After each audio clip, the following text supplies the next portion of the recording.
Good morning, students. This is our fourth video on first chapter, that is reproduction in lower and higher plants. In this video, our today's topic is female reproductive whorl, that is nothing but the gynoecium, which is also called as pistil. And the second part of this video is development of female gametophyte. So first, there are some introductory points regarding this gynoecium. So individual membrane of the gynoecium is called as carpel. Here I have drawn the diagram that carpel having three parts. The uppermost portion is stigma, then this stalk-like structure is style, and the rounded shape is ovary. And ovary having the small ovules inside that. So this is single structure of what? Carpel. So carpel is again also called as megasporophyll. So female reproductive system, that is carpel, which is also called as megasporophyll. Depend on how many carpel are present in the flower. They are classified in two classes: apocarpous flower and syncarpous flower. What is the meaning of apocarpous flower? That whenever many free carpels are in the flower, at that time that flower is called as apocarpous flower. Example is Mekero. While many carpel fuse together inside one single flower, then that flower is called as syncarpous flower, and the example is brinjal. Okay.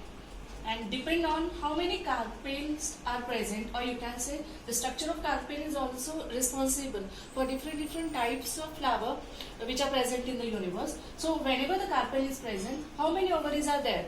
Depend on that, the flowers are of two types, that is uniovulated and multiovulated. What is meaning of uniovulated? There are so many number of ovules are present inside one single ovary. Then that particular flower is called as uniovulated. Example is mango and wheat. While when many ovaries are present, it means many carpel are present, then that flower is called as multiovulated, and its example is tomato and ladyfinger.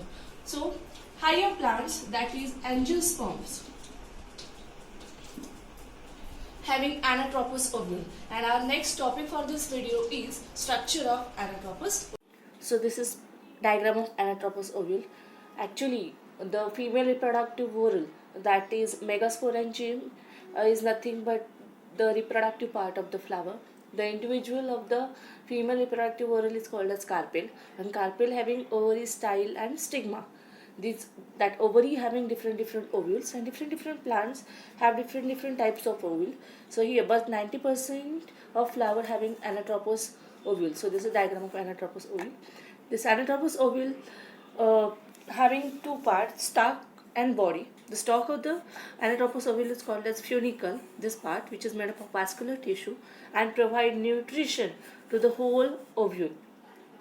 This part even persist in mature seeds, and in mature seeds it is called as rhipae. Body of the anatropous ovule is this part. Okay? This part is totally called as body. The funicle bear a major swollen part of ovule and its tip, which is called as ovule of the plant.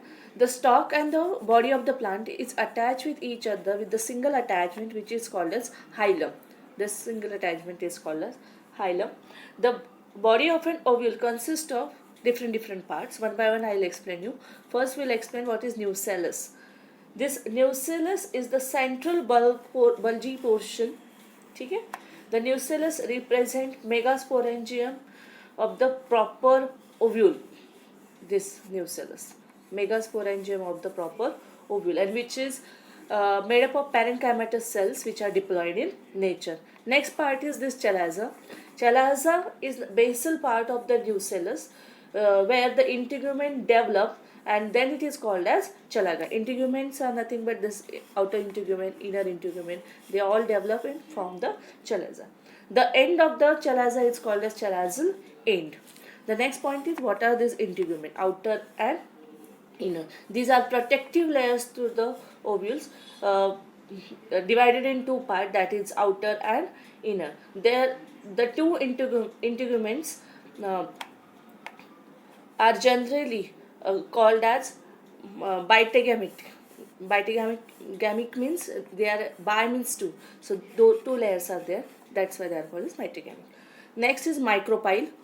Micropyle is nothing but the narrow opening. This is the narrow opening at the terminal portion of the nucellus, terminal portion of the, it is present at the terminal portion of the nucellus, and that this end is called as micropylar end, and at the last this is called as embryo sac, which is slightly dark green in color. So this embryo sac having 1 2 3 4 5 6 7 8 nucleus, and 1 2 3 4 5 6 and 7 cell.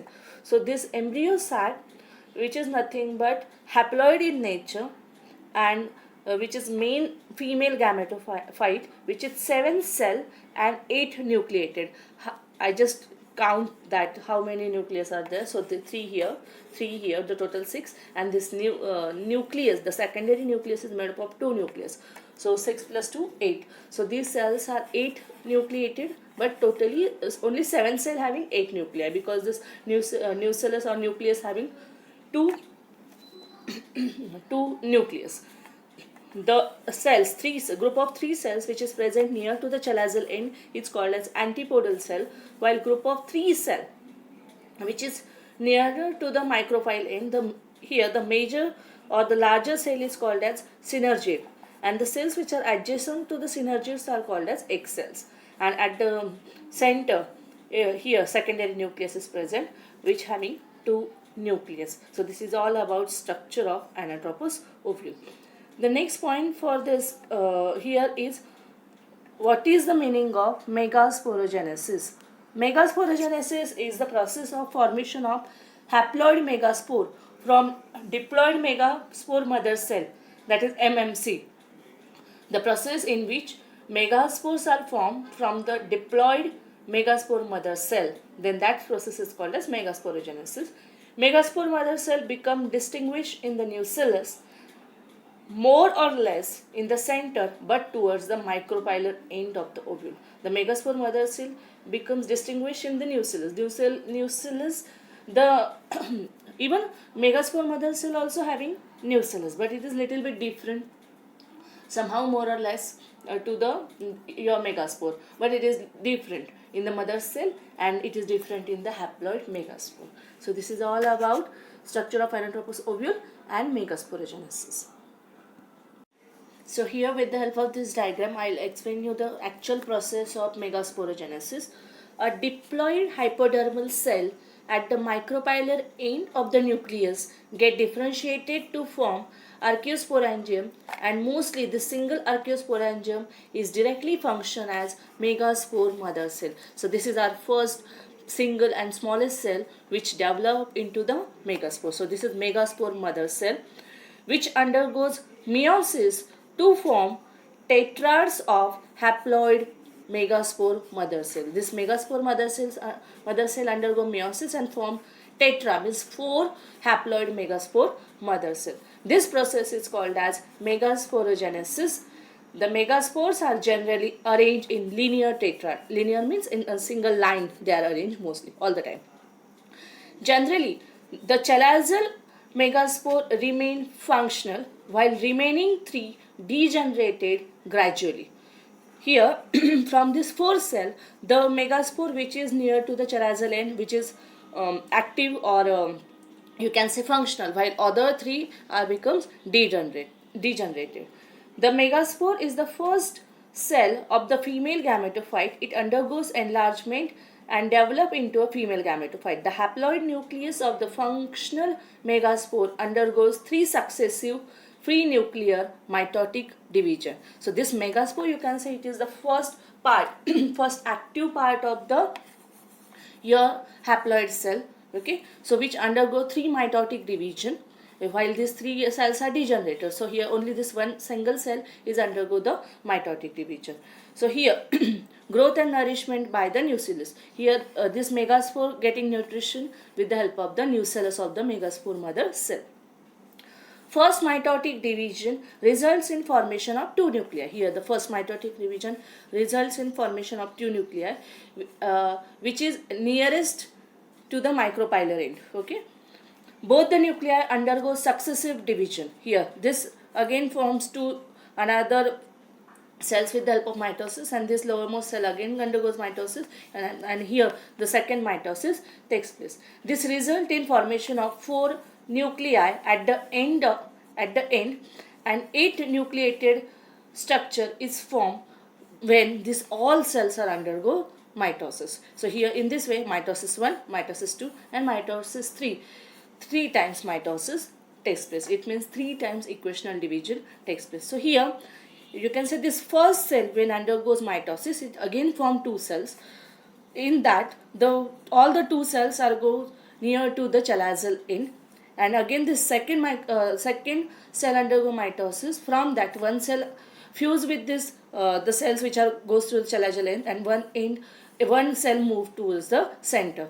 The group of 3 cells which is toward the chalazal end is called as antipodal cells.